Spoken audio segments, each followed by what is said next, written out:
एक बार की बात है। एक छोटे से गांव में एक प्यारा खरगोश रहता था जिसका नाम था टिम्मी आए। टिम्मी हमेशा खुश रहता और अपने दोस्तों के साथ खेलता रहता।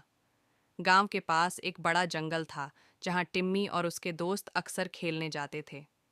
एक दिन टिम्मी के दोस्तों ने उसे बताया कि जंगल के सबसे अंदर एक जादुई पेड़ मन है जो किसी को भी खास शक्तियां दे सकता है। टिम्मी को यह सुनकर बहुत उत्सुकता हुई और उसने फैसला किया कि वो उस जादुई पेड़ को खोजने जाएगा।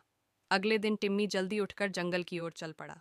चलते चलते उसे बहुत से जानवर मिले, जैसे चिड़ियाओं, गिलहरी और तितलियाओं, जो उससे हंसी खुशी बातें कर रहे थे। टिम्मी ने सबसे पूछा, क्या आपने जादुई पेड़ को देखा है? लेकिन किसी को कुछ पता नहीं था। चलते चलते टिम्मी को एक बूढ़ी ऊँखछुआ आंटियन मिली। कछुआ आंटी बहुत बुद्धिमान थी और उसने टिम्मी को बताया, जादुई पेड़ जंगल के बीचों बीच है, लेकिन वहां पहुंचने के लिए तुम्हें अपनी दया, दोस्ती और समझदारी का इस्तेमाल करना होगा। टिम्मी ने कछुआ आंटी की बात ध्यान से सुनी और आगे बढ़ा। रास्ते में उसे कई चुनौतियां आईं। सबसे पहले उसे एक गहरी नदी पार करनी थी।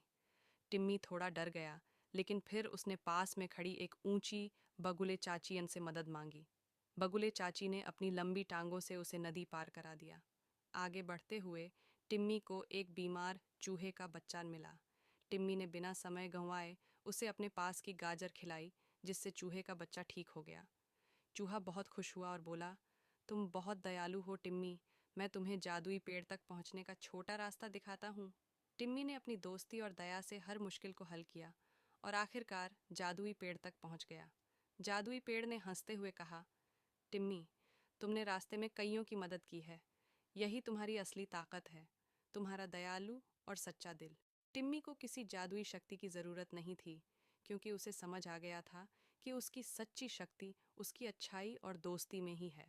उस दिन के बाद टिम्मी और भी ज्यादा खुश रहने लगा और उसने जंगल के सभी जानवरों से दोस्ती कर ली। कहानी का संदेश। सच्ची ताकत हमारे दिल की अच्छाई और दूसरों की मदद करने में होती है।